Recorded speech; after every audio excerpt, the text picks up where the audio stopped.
Hello and welcome to rice is YouTube channel. আমি দেবব্রত সাহা, আর এই editorial এক্সপ্লেনের ভিডিওতে আজকে আমরা একটা ইম্পর্টেন্ট টপিক ডিসকাস করতে যাচ্ছি। যে টপিকটার টাইটেল কি?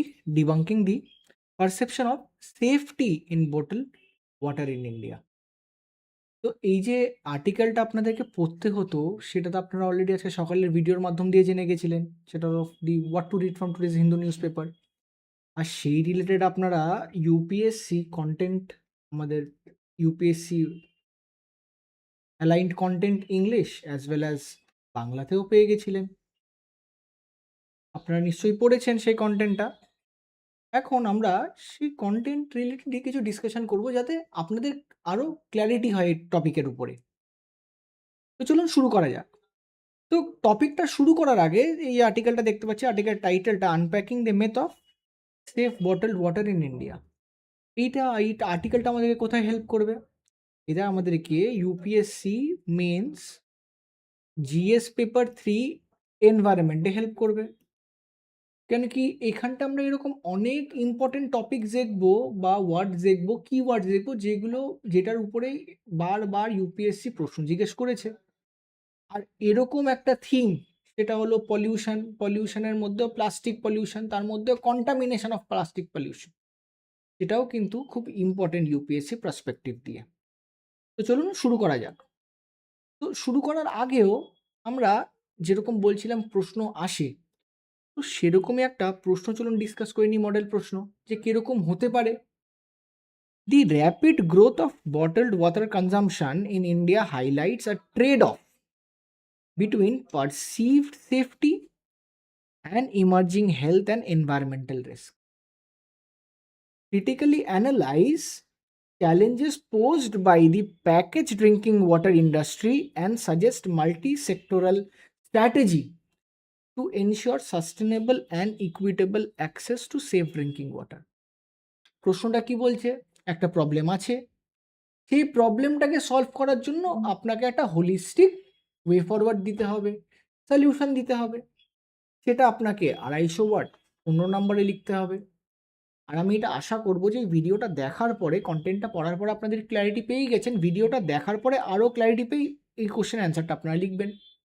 লিখে আমাদের রাইস আইএস ওয়েবসাইটে নিশ্চয়ই সাবমিট করবেন, তার একটা পজিটিভ ফিডব্যাকও নেবেন। তো কনটেক্সট হচ্ছে এখানটায় যে রিসেন্ট কন্টেম্পোরারি টাইমস ভারতে আমরা দেখতে পাচ্ছি যে প্যাকেজ ড্রিঙ্কিং ওয়াটার, যেটা আগে একটা লাক্সারি প্রোডাক্ট ছিল, সেটা আস্তে আস্তে নেসেসিটির মধ্যে চেঞ্জ হয়ে যাচ্ছে। আর এরকম একটা পারসেপশন ড্র করানো হচ্ছে চারিদিকে যে সিল্ড মানেই সেফ, আর যেটা সিল্ড না সেটা আনসেফ ওয়াটার। তার সাথে একটা বড় জিনিস আমরা এটা দেখতে পাচ্ছি যে এর সাথে একটা ইমার্জিং একটা সাইন্টিফিক প্রবলেম দেখতে পাচ্ছি, যেটা কি আমাদের লং টার্ম ইমপ্লিকেশন দেবে হিউম্যান হেলথে অ্যাজ ওয়েল অ্যাজ ইকোলজিক্যালে। কি করে সেটাও দেখব। কি বলছে? In contemporary India package drinking water, যেটা আগে অকেশনালি লাক্সারি প্রোডাক্ট ছিল, সেটা এখন নেসেসিটি হয়ে দাঁড়াচ্ছে, এভরিডে কমোডিটি হয়ে দাঁড়াচ্ছে।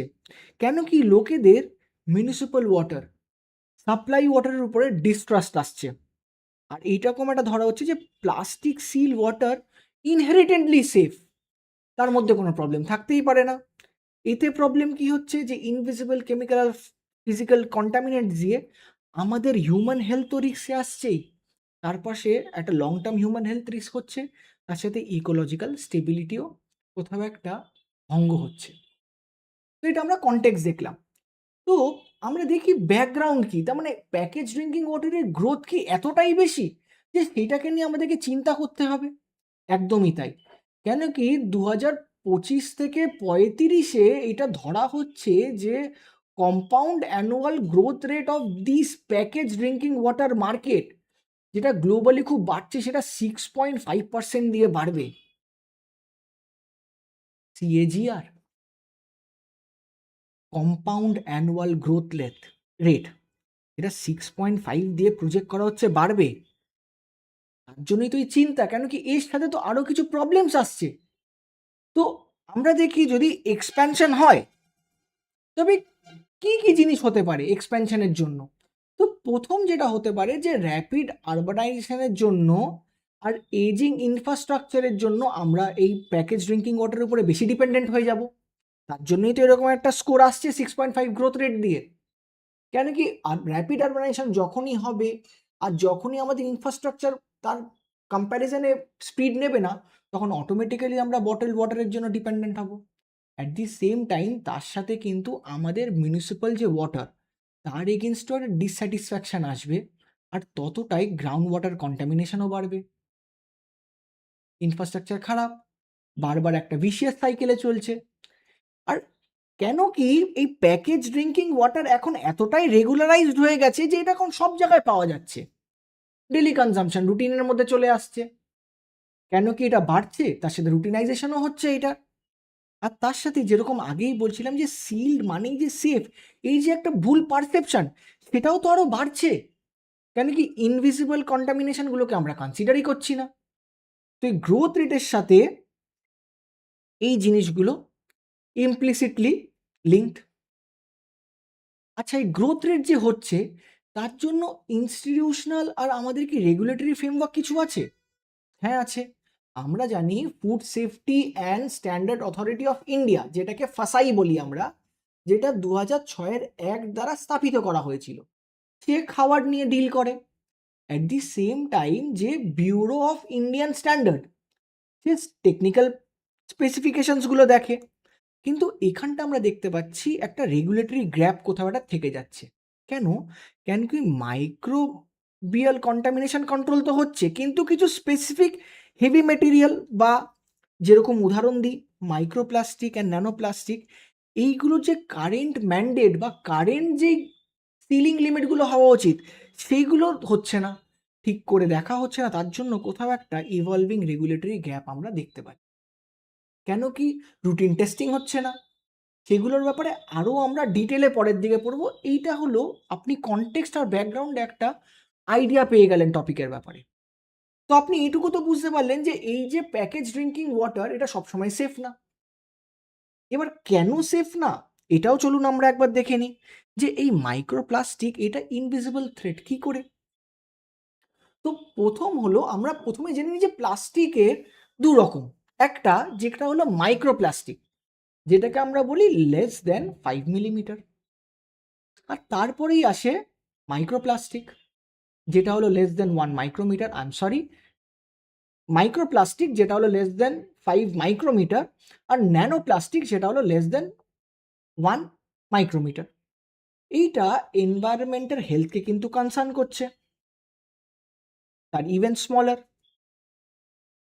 এতে কি হচ্ছে, আমরা দেখতে পাচ্ছি যত বড় বড় শহর like Nagpur, Mumbai, coastal area of Andhra Pradesh, সেখানটায় কিন্তু 100% অফ টেস্টেড স্যাম্পল, যতগুলো স্যাম্পল টেস্ট করা হয়েছে তার মধ্যে 72 থেকে 112 পার্টিকলস পার লিটার প্রেজেন্ট ছিলই, যেটা কি আমাদের শরীরের পক্ষে কিন্তু খুব খারাপ। অ্যাট দি সেম টাইম আমরা কোয়ালিটি কন্ট্রোলের মধ্যেও কোথাও একটা ডিসপ্যারিটি চলে আসছে। এরকম করে স্টাডিজ বারবার ইন্ডিকেট করছে যে প্যাকেজ ড্রিঙ্কিং ওয়াটার যেটা লোকালি ফিল্ড হচ্ছে, সেখানটায় কোথাও না কোথাও কন্টামিনেশন থেকে যাচ্ছে, হাইজিনের প্রবলেম থেকে যাচ্ছে, আর কোয়ালিটি কন্ট্রোলের গ্যাপ থেকে যাচ্ছে। Third, nanoplastic barrier. আমরা দেখেছি যে এই রকমের যখনই ন্যানোপ্লাস্টিক যেগুলো লেস দ্যান 1 মাইক্রোমিটার্স থাকে, সেগুলো is heavily dangerous for human body. কেন? কেন কি এই রকমের পার্টিকেলসগুলো আমাদের বায়োলজিক্যাল ব্যারিয়ার্সগুলো খুব খুব তাড়াতাড়ি তারা ভেদ করে চলে যেতে পারে। যার জন্য কি হয়, আমাদের সেল মেমব্রেনের প্রবলেম হয়, ব্লাড ব্রেন ব্যারিয়ার্স ক্রিয়েট হয়, প্লাসেন্টাতে প্রবলেম হয়, হিউম্যান বডিতে ঢুকে আরও ভাইটাল অর্গানসগুলোকে তারা প্রবলেম ক্রিয়েট করে। তারপরে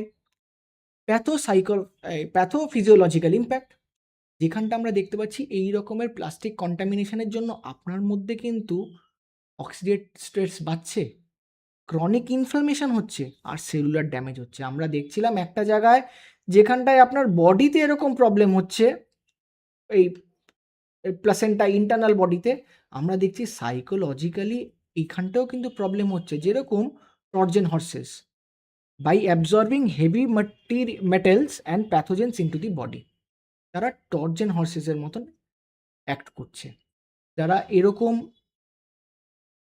কন্টামিনেশনসগুলোকে অ্যাবজর্ভ করে বডিতে প্যাথোজেন ক্রিয়েট করছে। তারপরে আমরা কেমিক্যাল লিচিংয়ের একটা দেখতে পারি প্রবলেম, যেখানটায় বিসফেনল এ, অ্যান্টিফেনোমিনি, আর এরকমই আরও কিছু কিছু ক্ষেত্রে যেখানটায় এই রকমের প্লাস্টিকগুলো ইউজ হচ্ছে, সেই বটেলগুলো মধ্যে এগুলো ট্রান্সমিট করছে জলের মধ্যে। আর অ্যাট এন্ড একটা বিগার পিকচারে যদি দেখি, এটা কিন্তু একটা এনভায়রনমেন্টাল ট্রিগারও ক্রিয়েট করছে।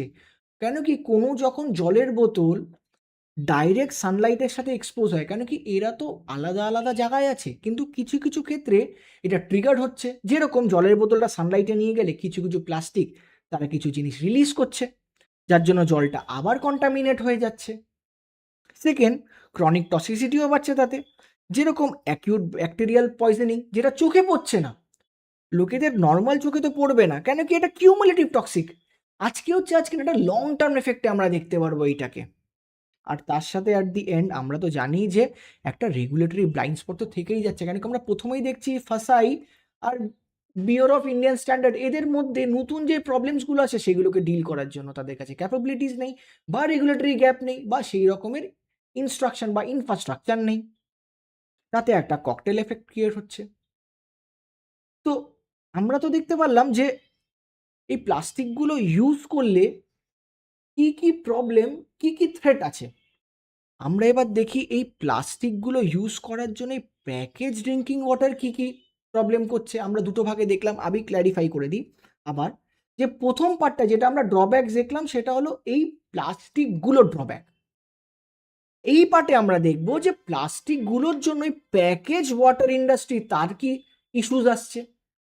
তো প্রথম ইস্যু হলো যে খুব গ্রাউন্ড ওয়াটার এক্সপ্লয়টেশন হচ্ছে, কেন কি রিইউজ হচ্ছে না, তার জন্য over utilization, over exploitation of ground water হচ্ছে। কেন কি আমাদের মিনিমাল ইনভেস্টমেন্ট আছে, এক্সপ্লয়টেশনটা করছি, তার সাথে রিচার্জও করতে পারছি না, কেন কি minimal investment in recharge mechanism, যেখানটায় rain water harvesting, artificial replacement, এগুলোর উপর আমরা ইনভেস্টমেন্ট করছি না।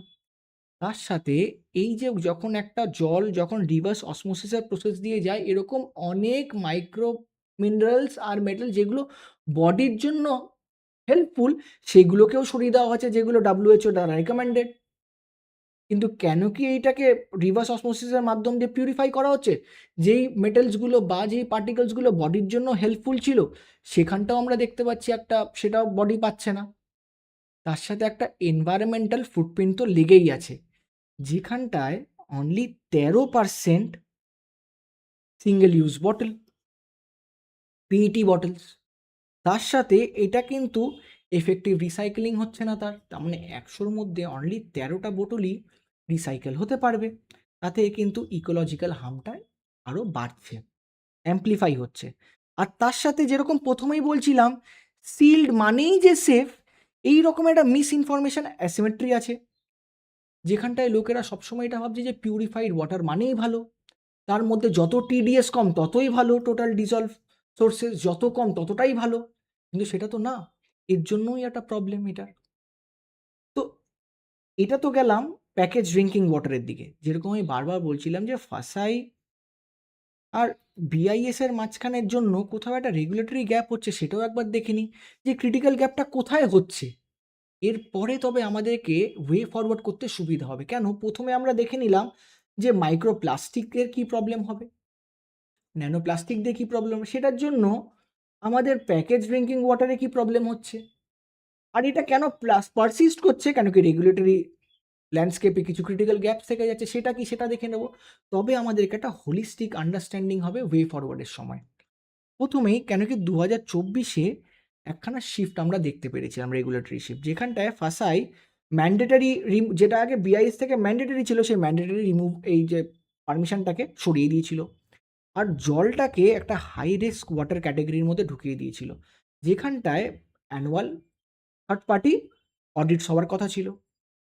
এবার আপনি বুঝতেই পারছেন, যখন অ্যানুয়াল থার্ড পার্টি অডিটস হচ্ছে, যখন বিআইএসএ ম্যান্ডেটারি নেই, তখনই এখানটা একটা রেগুলেটরি গ্যাপ হচ্ছে। অ্যাট দি সেম টাইম কিছু টেস্টিং লিমিটেশনসও ছিল, আমাদের যে আইএস 14543 এই যে স্ট্যান্ডার্ডটা, এই স্ট্যান্ডার্ডটা খালি একমাত্র মিনারেলস, হেভি মেটালস আর মাইক্রোবসকেই কভার করে, কিন্তু এটা কিন্তু মাইক্রোপ্লাস্টিক আর ন্যানোপ্লাস্টিককে কভার করতে পারে না। যেরকম বলছিলাম, বিআইএস এর কাছে ইনফ্রাস্ট্রাকচার বা ইনফরমেশন বা সেই রকমের টেকনোলজি নেই। সেকেন্ড, একটা এনফোর্সমেন্ট ডেফিসিটও ছিল। যেরকম lakh lakh small scale units state level monitoring system seen in Kerala survey, যেখানটায় বারবার এটা দেখা যাচ্ছিল যে পেস্টিসাইড রেসিডিউস পাওয়া যাচ্ছে আর ফ্লুরয়েড, এটা বারবার এটা প্রুভ করে দিচ্ছিল যে এনফোর্সমেন্ট ডেফিসিট তো কোথাও না কোথাও নিশ্চয়ই আছে, নাহলে এরকম বারবার পারসিস্ট করবে কি করে। 13%ই অলরেডি একমাত্র এখানটা আছে। যখন বড় বড় সিটিসে এটাকে টেস্ট করা হয়েছে সেখানটায় কাছে 100% সেখানটায় কন্টামিনেশন ছিল ফ্রম 72 টু 212 পার্টিকেলস। তো এই রকমের ডেটা কিন্তু এটা বারবার এস্টাবলিশ করছে যে এনফোর্সমেন্ট ডেফিসিট আছে। তো এনফোর্সমেন্ট ডেফিসিট থাকলে তো ওয়ে ফরওয়ার্ড কি হবে আমাদের? ওয়ে ফরওয়ার্ড তো কিছু করতে হবে। তো গভর্নমেন্ট আর তার জন্য কিছু ইনিশিয়েটিভ নিয়ে এসছে যাতে ওয়াটার সেফ থাকে আর প্লাস্টিক ম্যানেজমেন্টও হয়। তো প্রথম ইনিশিয়েটিভ হলো ইনফ্রাস্ট্রাকচার অ্যাক্সেসের আন্ডারে জল জীবন মিশন, যেটা 2019-এ লঞ্চ হয়েছিল। আর সেটার কাজই ছিল যে functional house tap connection by rural house হোল্ডে বাই 2024, যেটার অলরেডি 81 অ্যাপ্রক্সিমেটলি 82% আমরা অ্যাচিভ করে নিয়েছি। এই যে দেখতে পাচ্ছেন এখানটায় ওয়াটার কোয়ালিটি মনিটরিংও কিন্তু হয়। আচ্ছা, আপনারা কিন্তু মাথায় রাখবেন এখানটায় কিন্তু একটা এডিশনাল পয়েন্ট, ওয়ার্ল্ড ব্যাংক কিন্তু আমাদেরকে হেল্প করেছিল ফাইন্যান্সে, যেখানটায় ফিল্ড টেস্টিং কিটসও অ্যাভেলেবেল করিয়েছিল। অনেক জায়গায় ওয়াটার টেস্টিং ল্যাবরেটরিজও এস্টাবলিশ করানো হয়েছিল। আর তার সাথে আরও অনেক ইনিশিয়েটিভ নেওয়া হয়েছিল।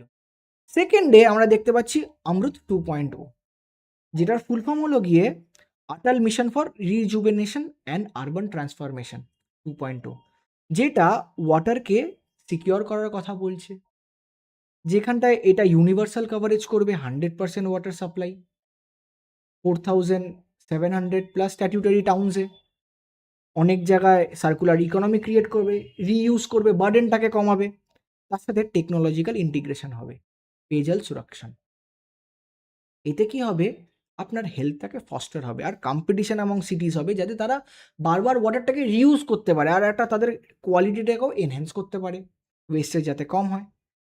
At the same point of time FSSAIO একটা নিউ টেস্টিং স্কিম নিয়ে এসে 2026-এ, যেখানটায় যে ফলোয়িং যেরকম আমি পড়ছিলাম আগে যে রিমুভাল হয়েছিল, এখন একটা নতুন করা হয়েছে যেখানটায় হাই রিস্ক ক্লাসিফিকেশন করা হয়েছে, যেরকম আমরা আগে পড়ছিলাম, যেখানটা দেখানো হচ্ছে হাই রিস্কে ফুড ক্যাটাগরিতে থার্ড পার্টি অডিট ম্যান্ডেটারি করতে হবে। এখন আরও স্ট্রেংথেনিং করছে, কম্পালসারি টেস্টিং স্কিম নিয়ে আসছে, 1 জানুয়ারি থেকে নিয়ে এসছে, যেখানটা কোয়ার্টারলি কেমিক্যাল টেস্ট হচ্ছে আর আউটকাম বেসড রেগুলেশন হচ্ছে, যেখানটায় ফুড বিজনেস অপারেটার্সরা এফবিওসরা ডাইরেক্টলি অ্যাকাউন্টেবল হচ্ছে এই রকমের জিনিসপত্র ইন্সপেক্ট আর মেনটেন করার জন্য।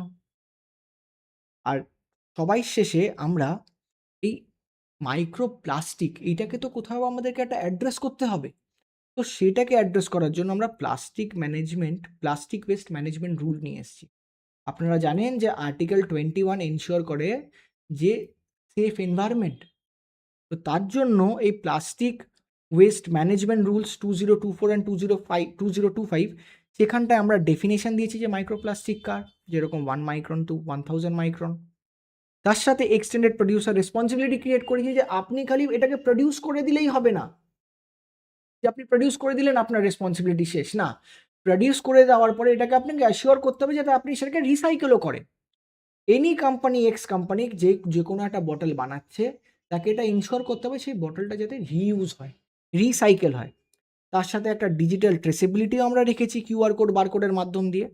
আর সিঙ্গেল ইউজ প্লাস্টিককে পুরোপুরি ব্যান করে দেওয়ার কথা হয়েছে। তো ওয়ে ফরওয়ার্ড কী হবে এখানটায়? গভর্নমেন্ট ইনিশিয়েটিভ তো দেখে নিলাম, তবে এবার একটা হলিস্টিক ওয়ে ফরওয়ার্ড ড্র করতে হবে। সবার প্রথমে হলো এই যে সাইলেন্ট ক্রাইসিস, যেটার ব্যাপারে সবাই অবগত না, সবার প্রথমে সেটাকে আপডেট করতে হবে যাতে সবাই জানুক।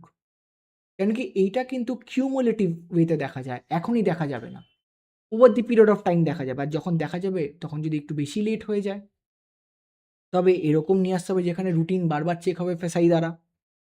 আমাদের মিউনিসিপ্যাল সাপ্লাই কর্পোরেশনটাকেও স্ট্রেনথেন করতে হবে যাতে প্যাকেজ ড্রিঙ্কিং ওয়াটারের ডিমান্ডটা কমে।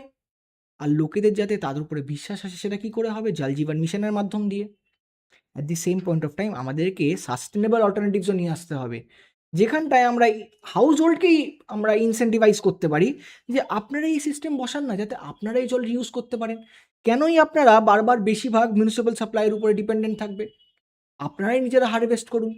আপনারাই এরকম টেকনোলজি ইনকালকেট করুন যেখানটা আপনারাই নিজের উপরে কারোর উপরে বার্ডেন হবেন না। আপনারাই হাউস হোল্ডগুলো রিউজ করতে পারবে। আর তার সাথে সার্কুলার ইকোনমি ফস্টার করতে হবে। যেরকম বলছিলাম যে জলটা আমরা ওয়েস্ট হয়ে যাচ্ছে, সেই ওয়েস্ট জলটাকে আবার যাতে রিউজেবল করানো যায় সেই রকমের একটা আইডিয়া করতে হবে। সেটা অলরেডি করা হবে এক্সটেন্ডেড প্রোডিউসার রেসপন্সিবিলিটি দিয়ে। অ্যাট দি সেম টাইম যখন একটা প্লাস্টিক বেরোচ্ছে, কোনো প্রোডাক্ট তৈরি হচ্ছে সেটা দিয়ে, সেই প্লাস্টিকটা যাতে আবার মাইক্রোবিট হিসাবে ফেরত আসে যাতে সেটাকে রিউজেবল করা যায়। তো অ্যাট লাস্ট আমরা যদি দেখি, যদি একটা ব্যালেন্স কনক্লুশন ড্র করতে হয়, আমরা জানি সাস্টেনেবল ডেভেলপমেন্ট গোল 6 সেটা বলে ক্লিন ওয়াটার অ্যান্ড স্যানিটেশন। তো এই রকমের গোল যদি আমাদেরকে অ্যাচিভ করতে হয় তবে কোনো টেম্পোরারি সলিউশন দিয়ে কিন্তু হবে না। যেরকম সাপ্লাই এর জল যদি খারাপ হয় প্যাকেজ ড্রিঙ্কিং ওয়াটারে শিফট করো, না, এতে কিন্তু একটা হিডেন কস্ট লুকিয়েই আছে যেটা ফিউচারে আমরা দেখতে পারো মাইক্রোপ্লাস্টিক হিসাবে আর গ্রাউন্ড ওয়াটার ডিপ্রেশন হিসাবে। আমাদেরকে কোনো একটা সাস্টেনেবল মডেল নিয়ে আসতে হবে যেটা আমাদেরকে কমার্শিয়ালি কনভিনিয়েন্ট হয়, তাদেরকে ট্রান্সপারেন্ট হয়, সায়েন্টিফিক্যালি ব্যাকড রেগুলেটরি ফ্রেমওয়ার্ক থাকে, আর সেটা যাতে এনভায়রনমেন্টের জন্য কোনো হার্মফুল এফেক্ট ক্রিয়েট না করে।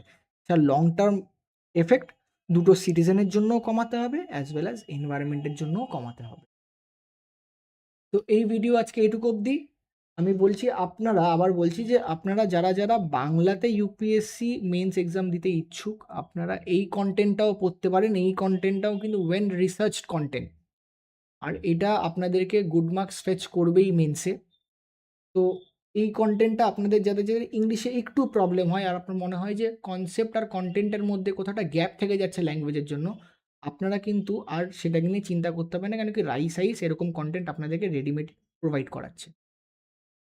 তো অ্যাট লাস্ট যদি আপনাদের এই ভিডিও ভালো লেগে থাকে, do like this video, subscribe to rice is YouTube channel, and share this video with your friends and family. Thank you.